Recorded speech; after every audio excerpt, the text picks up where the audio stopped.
Coming up this week on Beyond the Vibe, we're joined by Adrian Thorpe of ThorpyFx.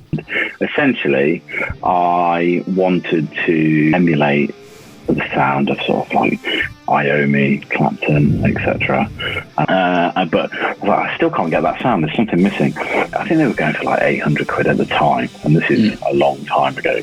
I thought, I looked into it a bit further, dug into it. I was like, oh, it's got 8 parts, fine, I'll just build one. If I made you the most amazing tasting meal and I made it look like dog crap, would you want to eat it? So these pedals are immaculate. You open one up, you're like, oh, blimey, that's incredible work. It'd be so cool just to have him craft a sound around it, you know, a pedal. And then that becomes seminal. Yeah. Just gotta buy that. Because that doesn't happen these days. You know. Hello and welcome to Beyond the Vibe, the show that cuts deep into the world of music. My name is Aaron J, the guitarist of UK band These Wicked Rivers, and I'm here, music videographer and photographer. It's Mr. Ryan Vasey. It is. That was very smoothly done. Thank you. I've been practicing it. I've been practicing it for 16 hours. I've not slept. So I don't think I've slept. Anyway, I might have slept. I might have slept on the lamp whilst turning it off. But either way, we're here now on Beyond the Vibe. And if you are watching Beyond the Vibe, make sure you like this video and subscribe to our YouTube channel to support what we're doing. Yes, and if you want to help us in any way, you can pick up the phone, dial a random number, and scream Beyond the Vibe down the line to anybody that answers first. Or you could share the video as well. That does help as well. Yeah, that'd be good. That'd be good as well. We've got something a bit different this week, Mr. Vasey, on the Vibe. Yes. Regular viewers of the show will know that we normally do a range of interviews with different people from around the music scene. But I'm a bit of a guitar gear fan, particularly guitar pedals. So this week we're speaking to Adrian Thorpe of Guitarists pedal company ThorpyFx. Enjoyed it, man. It was good. It was nice for me to indulge you've given me a lot of room recently to indulge my interests. We've got Beyond the Gear. We've now interviewed pedal companies. I mean, where's it going to end? I think this is it. I mean, I'm spoiling you at this point. I mean, it's about time. Yeah.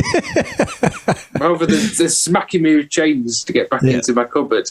I know. I've let him out of the basement, and you've got some freedom to do tech stuff, which I think is cool. But it was interesting hearing his insight into how it all came about, and the decisions behind certain things. I think particularly for a guitarist, this would definitely be like a particularly interesting episode. Yes, I really enjoyed finding out which pedal companies he liked or inspired him, because I always find that interesting. It's like bands, isn't it? You kind of you listen to the music and you think, oh, there's definitely a bit of Guns N' Roses in there. There's a bit of blah, blah, a bit of there, and you think the same with pedal companies, and particularly because of his background in the military, I think all of that coming together and telling his story was particularly interesting. So I'm sure people and guitarists will enjoy it equally, hopefully. Hopefully so, and you can hear that now. So we're here with something a little bit different here on the Vibe. We're here with Adrian Thorpe of ThorpyFx. Thanks for joining us, Adrian. Appreciate it, man. Oh, thanks for having me. Absolute pleasure. Yeah, it's cool. So on this show, we like to go back to the very beginnings. So with that in mind, when was the first time you remember hearing a pedal and thinking, like, this is something I can do differently, make my mark with? I guess it was when I started to play guitar. You know how it is. You go down maybe you don't. I go down rabbit holes very easily, and I get obsessed about things very, very easily. And essentially, I wanted to emulate the sound of sort of like Iommi, Clapton, etc. And I just got obsessed about their tone. I was like, oh, big Marshall, Rangemaster, job done. What's this Rangemaster thing? Because I bought a Marshall amp. I think it was like a DSL 401. So it's not like a Plexi or anything like that, but it was a great amplifier. But I was like, I still can't get that sound. There's something missing.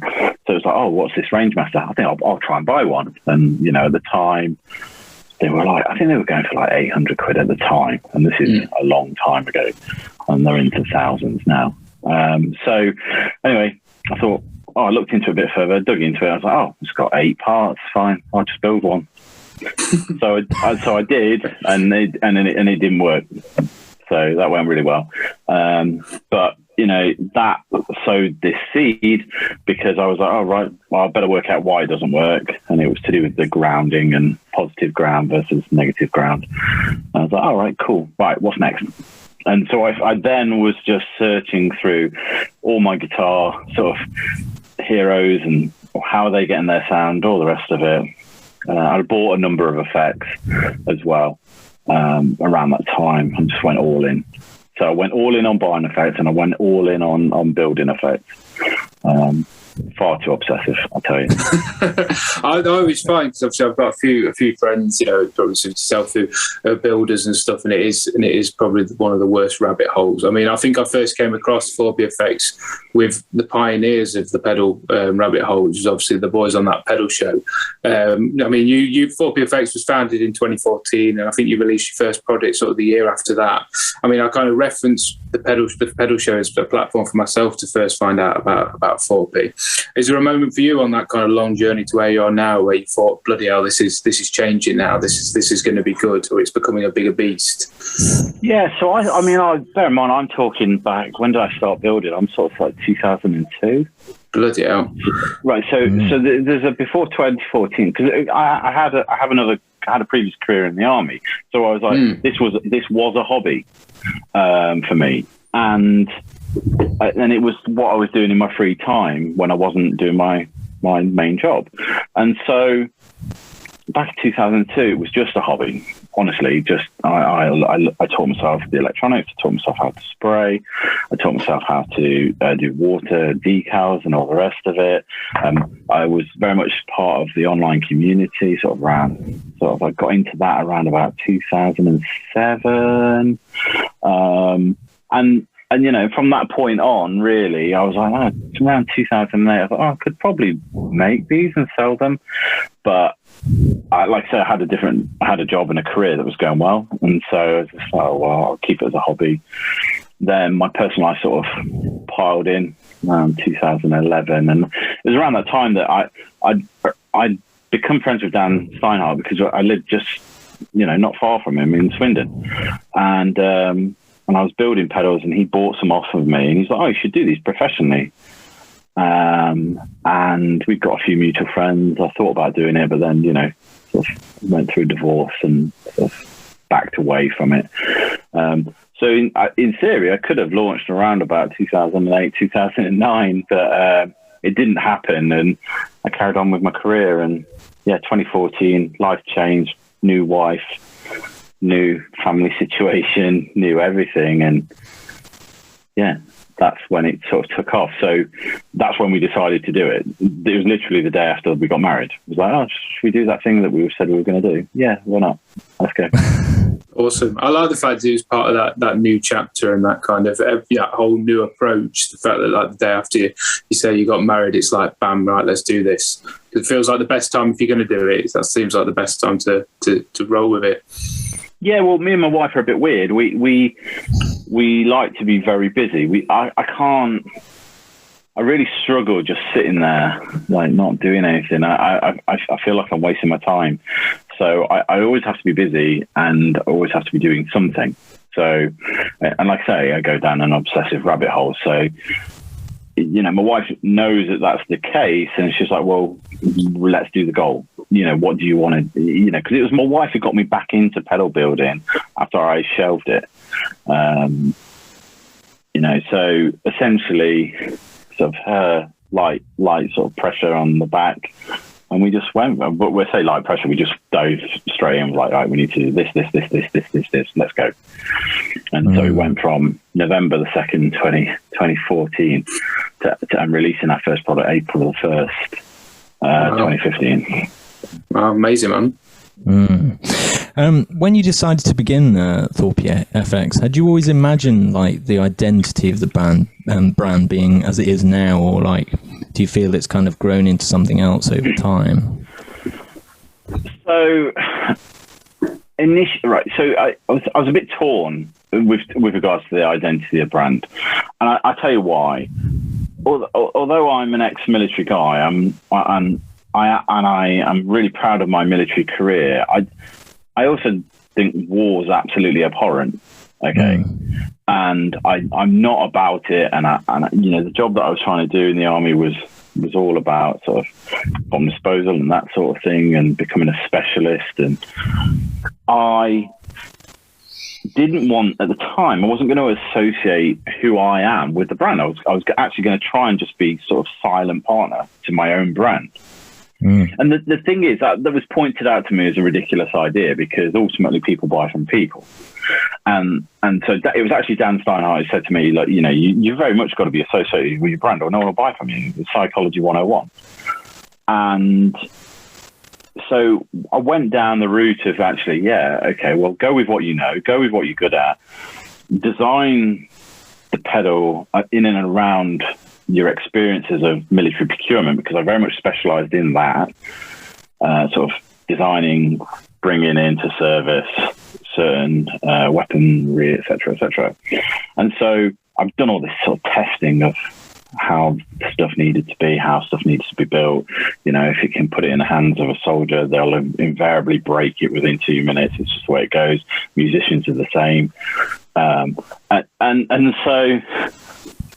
So the sort of identity of the brand was going to be one thing. It was almost going to be anonymous. And then I took the advice from someone who knew what they were talking about. And it makes sense. So, yeah, the brand identity is as it is because of that, really. That's really interesting, man. I mean, I think from like I said when I first, and it's interesting that Dan was such a pivotal part of the kind of the evolution of Thorpy, and the brand and stuff. Because I think it's been interesting to see the development of the pedal line as well. Like them initial ones that I remember coming out, like the Gunshot, and it was kind of more sort of fuzz based, and then obviously it went into the Range Master and the Silicon Fuzz realm and stuff. I think your most recent release was the Pulse Doppler, which is obviously like an analog phaser, vibrato, tremolo. So a long way away from them initial sort of overdrive routes that you laid the foundation of the brand's in. Obviously loads of control on tap, and I think it's got both dry and wet outputs as well. How would you describe the Pulse Doppler's evolution from kind of the initial idea to it then being out there and its release?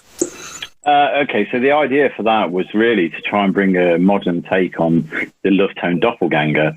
So the Lufttone Doppelganger is a crazy phaser with loads and loads of control, but it suffers from what all crazy things suffer from. It can be a little bit complex, and it can be a little bit hard to lock down a sound that you want. So with the Pulse Doppler, we tried to make it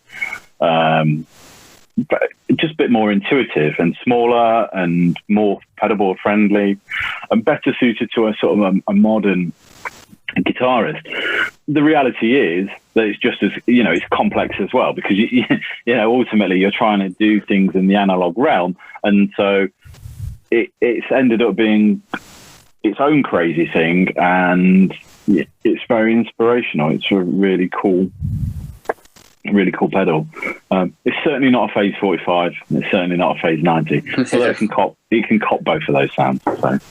Awesome. I think, like you say, it's that rabbit hole, isn't it? And I imagine that's a very enjoyable creative process. From a musician standpoint, like I'll start a song with a particular riff or a chord progression or something, and by the time I get to the end of it, it could be fucking anywhere. And I imagine it's the same with yourself when you're kind of building a pedal. You have that initial thing with the Lufttone kind of inspiration, but by the time you start going down it and it comes together, I imagine it goes off into loads of a whole different sort of world.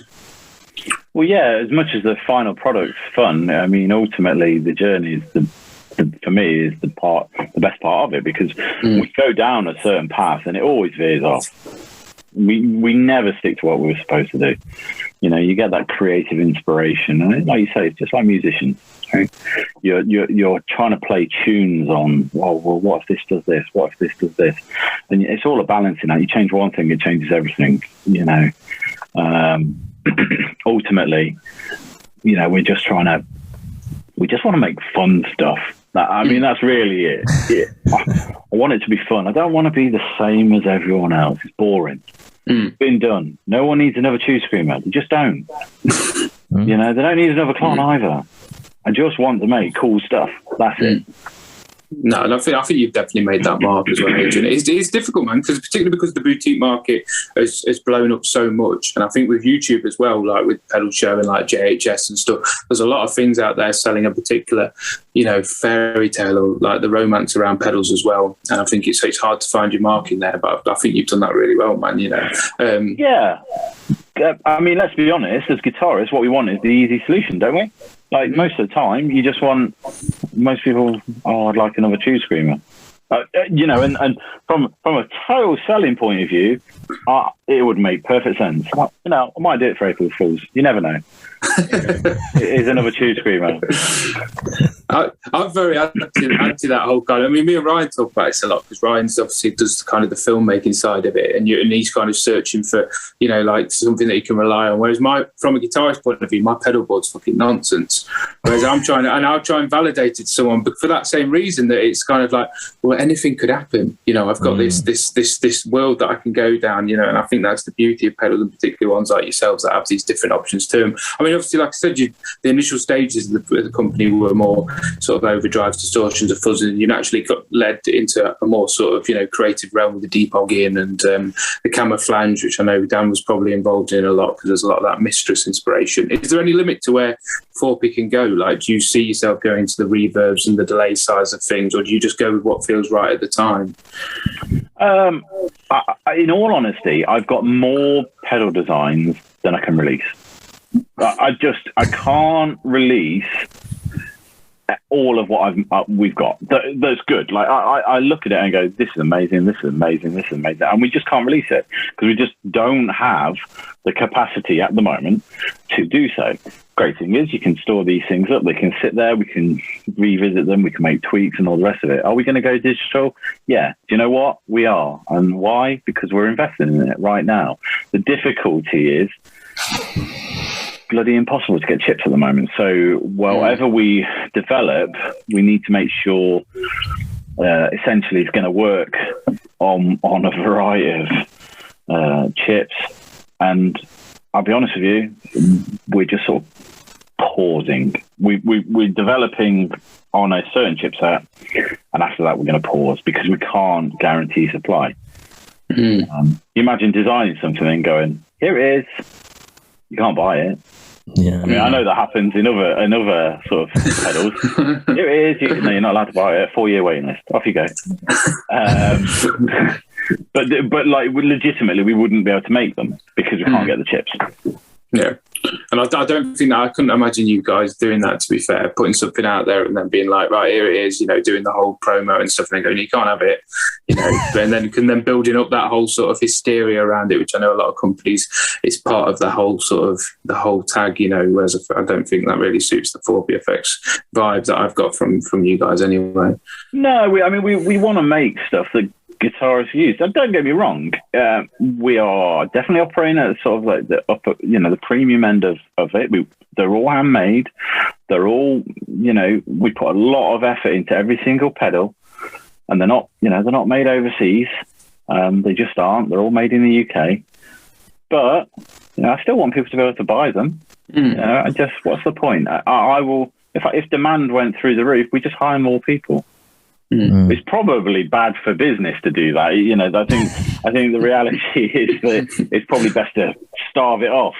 But I don't really want to do that. I'd rather just people were able to get the thing that they want. Yeah, I like that, man. That's cool. A lot of your pedals are played by rock guitarists due to your distortions and fuzzes being perfect for that sound. But for yourself, Adrian, what music are you into, and does this affect the types of sounds that you go for in your pedals? So I've got a question for you, and you should never answer a question with a question, especially if you're the host and I'm just a guest. I'm going to go for it. Go for it. What music do you think I'm into? What, you know, if you were to look at my pedal brand, what would you think I'm into? Well, I would say, because of that, I would say you go down the rock road.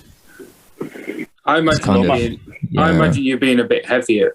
To be fair, Adrian, I don't know if that's a bit rude, but No. I'm just joking. My Englishness nearly exploded out of me then when you said I had to change my position and everything to deal with my solution to it. No, I imagine you're being into like a bit more of, I don't know, like a heavier sound, like a bit more metal. You know, I don't know why I think that, you know, but... Okay, so my musical tastes are quite eclectic, but generally for me, the music I enjoy and the music I listen to has either got a really hectic beat, you know, from an EDM perspective or whatever you want to call it these days. It has to, like, massive drops. I love massive drops so I'm into drum and bass, I'm into techno, right? Okay. And that's what I used to listen to as a kid. So I grew, you know, for my sins, I grew up on happy hardcore, and then that moved into techno, and then the harder side of techno, and then drum and bass. So I'm a massive fan of all of that. When I was much younger, I used to go clubbing, and I used to go to things like Gatecrasher, Ministry of Sound, God's Kitchen, all of those places. Parallel to that, I was also into new metal, so I was into Korn, Slipknot, and the heavier side, Marilyn Manson, all of that sort of stuff. Now, what do I listen to now? Heavier rock, heavy metal mostly. And they're generally what I'm into. I think EDM music's getting back to where I actually quite enjoy it again, because it went through this horrible commercialized sort of scene, and I don't like that. But it's getting back to sort of a heavier side of things. But I would suggest, like, my favorite bands are Rammstein, Slipknot, and sort of a Mastodon, that sort of thing. I have a guilty pleasure in that I absolutely love Motley Crue. Got to. Yeah, exactly. But then, you know, I'm also into hip hop and anything that stirs the soul. I think that's really what it comes down to. I can't listen to music generally if there's no passion for me or no emotion. I don't like it. I would rather just not listen to it. No, I think we did all right there, right? I mean, when you were going down the EDM bass route, I thought, fucking hell, we're way off the mark. I don't literally do that. I was thinking, oh, we're fucked here. Yeah. And then eventually, when you went into new metal, it was like, yes. Yeah, slightly pulled it around there. So, I mean, I would say this. I kind of kept my musical influences and enjoyment away from the pedal brand. Why? Because I don't want to be pigeonholed. And you know, it's the same with the pedals. I don't really want people to be pigeonholed, right? This is for rock and this is for jazz and this is... No, use them how you like. You know, we've got people who play violin using our pedals. We've got people who are using our pedals with a harp. You know, we've got people who are playing stoner sludge with, you know, some of our pedals. I love it. Just do whatever you want with them. I think it's brilliant. I like that message. That's a good message. It is. Getting a bit more serious. Where do you see ThorpyFx in 10 years' time? Oh dear, there's a question. I mean, we have 5-year plans typically, and we do. And I'm actually going through a phase at the moment where we're developing the next 5 years. So I guess I've been putting a little bit of grey matter to this myself. Where do I see us? Well, ultimately, as I alluded earlier, I've got loads of circuits and loads of things we want to do and loads of things we want to achieve, and I'm just going to do them. That's it. Like, so 10 years time, there'll be more of that. I think we'll flow with what the market wants, needs, and desires, but we'll also hopefully throw some curveballs into the market and see how they land.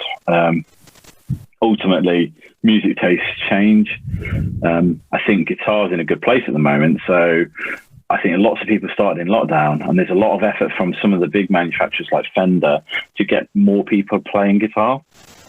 That will pay dividends. The beneficiaries of it are going to be people like myself, other brands who are going to be in a position to sort of offer, you know, a smorgasbord of effects for people to experiment with. So in 10 years' time, loads more stuff, just going down a different route to where we are, maybe, hopefully bringing inspiration. We'll see. Very cool. How do you find the market in general, Adrian? Because obviously it's an interesting thing, the guitar pedal thing, because it's from an outsider as a consumer, I find myself pulled in a lot by things that normally don't matter. You know, and I'm very honest about that. You know, I chat to a friend of mine, Simon Andrews, who builds kind of very plain sort of, you know, box kind of stuff, and that's his image. And I always say to him, look, you've got to bring it up a bit, you know, spice it up and try and tap into it. But he's very anti that. Like, do you try and find your own place, or do you purposely detach yourself from the kind of all that stuff that doesn't matter? I guess the answer to this really is, especially with pedals, is a pedal is designed to make a sound, right? And that sound has either got to be appealing or so horrendous that someone finds inspiration in it, right? But if you accept that as a given and you go, well, that's how they're supposed to sound, or, you know, within a realm, they are going to make your guitar do a certain thing. What are you doing thereafter? Well, you're looking at the pedal, because the first thing you do is look at the pedal, right? Whether you're online, whether you're in a shop, whether, you know, humans are simple creatures. We've got two eyes, and they are and they're at the front of our face because we're predators. And although we're not doing that anymore, we are generally hunter-gathering and searching for stuff. Okay.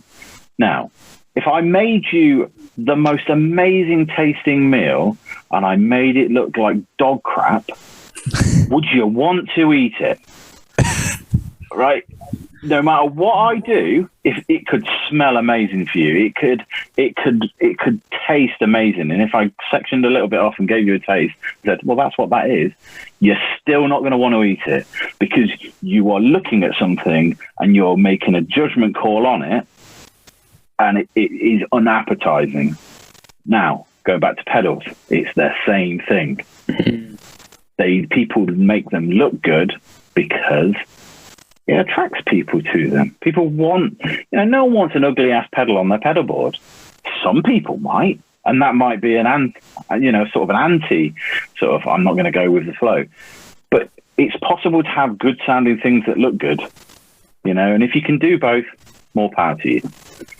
I think that's where I'm coming from with regards to that.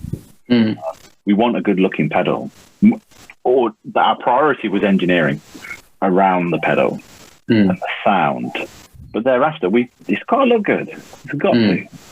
No, I think that's a good way of summarising it, and I like the metaphor of I literally, all I could think about the entire time you were talking was, would I eat dog shit? That was my main. That was my main feeling. Now, and I'm glad as extreme as I can.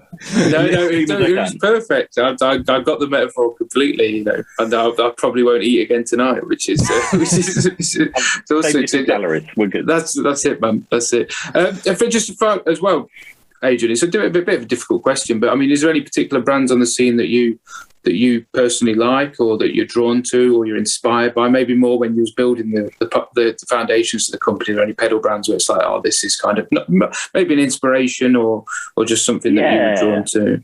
I think so. I mean, when I started off, it was Keeley. I really liked what he was doing, because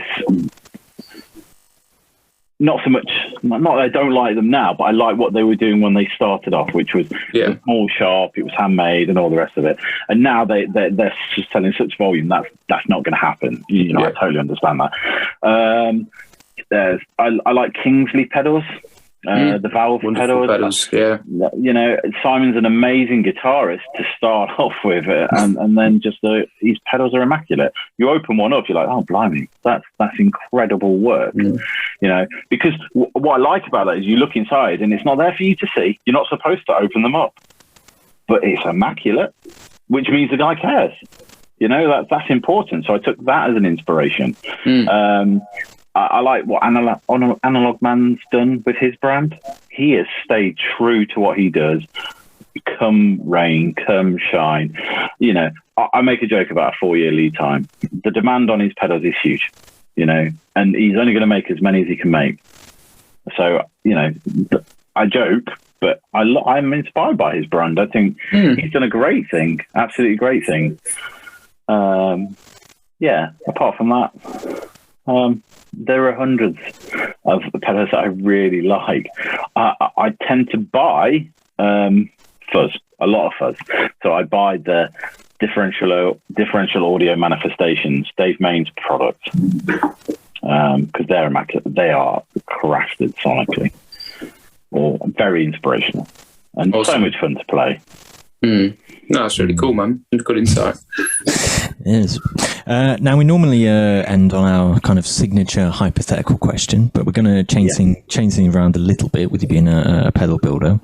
Okay. If you could build a pedal for a musician, one from the past and one from the present, who would they be? Blimey. You've got the time machine. Who do you want? I'll go with the Mick Thompson from Slipknot be awesome. Mm-hmm. Yeah, that'd be great. He doesn't even use pedals, so if we could convince him to use a pedal in the first place. Yeah, that'd be. You've created a job for yourself, really, Adrian. If anything, with this time machine. Well, he needs to come knocking, you know. As for the past, I don't know. I'm really rubbish with this. The easy ones are Jimi Hendrix. You know, that's probably the easiest one, but probably Van Halen. Yeah, probably cool. Van Halen. Yeah. But at the time when he was breaking out. Yeah. So it'd be so cool just to have him craft a sound around it, you know, a pedal, and then that becomes seminal. Yeah. Got to buy that, because that doesn't happen these days. You know, when's the next Phase 90 coming out? You know, that he used and made that sound. Yeah. Well, I love the concept, that very romantic thing of organic Halen, which I'm going to patent the term organic Halen. Because the idea of him, before he'd been introduced to this whole sort of world, you know, being given something that you've created, and for you to sit there and see how he utilises that and how he carries that, because it just feels like the ultimate thing to witness. Do you know what I mean? What would you build for him with this organic Halen? What would you build for organic Halen? Well, he doesn't need drives, and he doesn't really use fuzz, and so it'd be, you know, something that I probably enhance the tapping would be really cool. But one of our flanges or our phasers would be amazing. Yeah. You know, but then would it have had the same success? Hard to know, really. You know. It'd be very cool to do, though. I think the Pulse Doppler probably blow his mind back in 1980, 1984, or whenever first Van Halen album was late 70s, wasn't it? Exactly.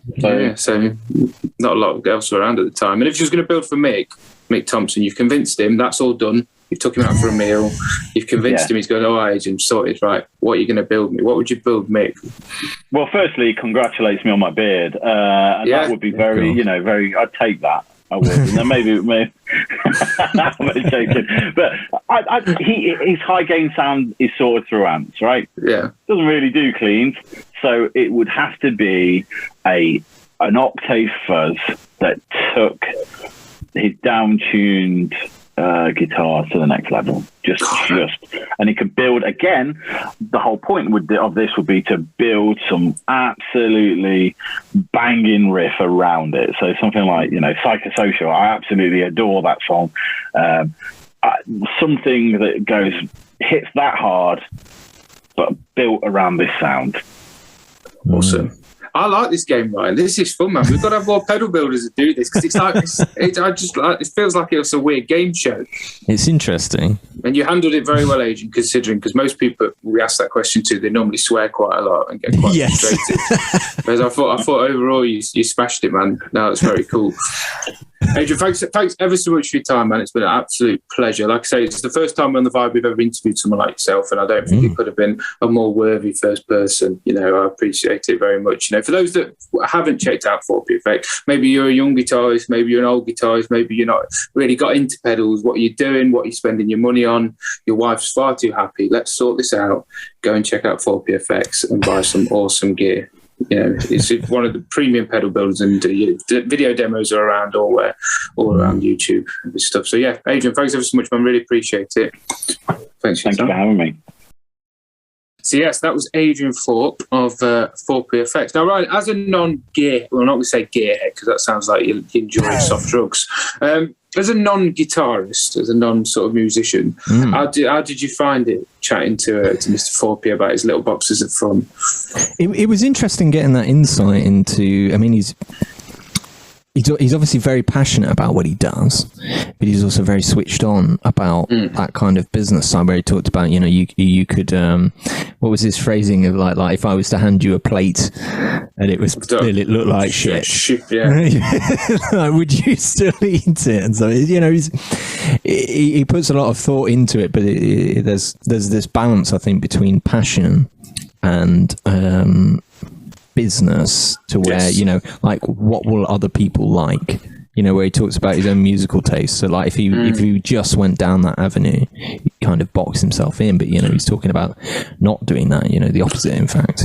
I mean, it's supposed to be hard, man. Yeah, it's like being in a band, isn't it? We drew a few parallels between the two of them, you know, music and pedal building, because you don't want to draw too much on your inspiration. I mean, we chat very regularly about Greta Van Fleet, who obviously got the Led Zeppelin tag, you know, so it's kind of like, you know, if you're massively into Led Zeppelin, you try and just replicate that. You're normally not going to create as much of a mark on the world as you probably wish, and that's probably where Thorpy's at.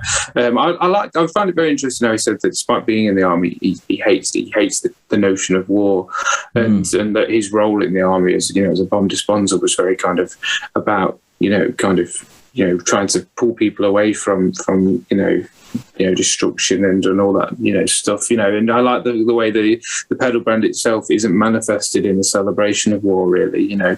I know he's got pedals like the Peacekeeper and stuff, and it's all got that kind of army tinge to it, but I think he's done that in a way that doesn't feel like he's celebrating that kind of thing, you know. And it was just interesting to hear that insight from him. I thought that was really cool. So no, it was a really, really enjoyable performance. But as I said at the end of the interview as well, I like this new game show we've come up with, where rather than doing our normal hypothetical, which obviously regular viewers of the show will know, we did this new one where we asked him if he could build pedals and then we asked him what pedals they would be. Now, all we need to do now is come up with a name for this new game show. So people watching at home, if you would like to comment the name of this new game show, we're going to try and get more pedal builders on the show as well if there's a good reaction. So if you'd enjoyed this video, make sure you like below, and then we'll try our best to get some more pedal builders on the show, because I've enjoyed it. It's been good.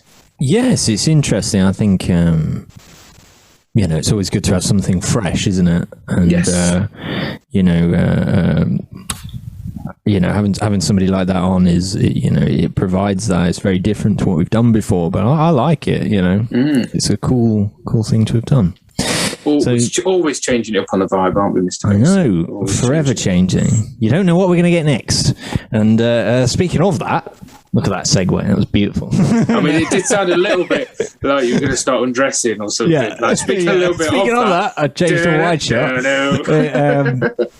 If you like the video, you can like and subscribe, of course. We have videos out every Saturday from 10 a.m, usually the podcast. And if you want to find out what guest we have, you can follow us on Facebook and Instagram. And every Wednesday from 10 a.m, we release a teaser trailer revealing what guest it is, don't we? We do indeed. Now, I reckon you prefer this scenario because it means I can't act as such a pillock when you go through when you release the trailer. I have full control. Normally, I'm absolutely freaking out, whereas I can't really do that because I'm not sat next to you on the Passion sofa. But I will be back on the Passion sofa very soon because we have some very exciting new guests on the way, don't we, Mr. Basin? Yes, we have some absolutely killer guests around the corner, which I'm mega excited about, so keep your eyes out for that, particularly with the teaser trailers as well, because I've been putting them together and I'm getting excited doing it, so fantastic. Yes, thank you ever so much for supporting the vibe. If you've not joined the vibe before, where have you been? Get involved, subscribe, click the bell so you never miss an episode, and we shall see you next week.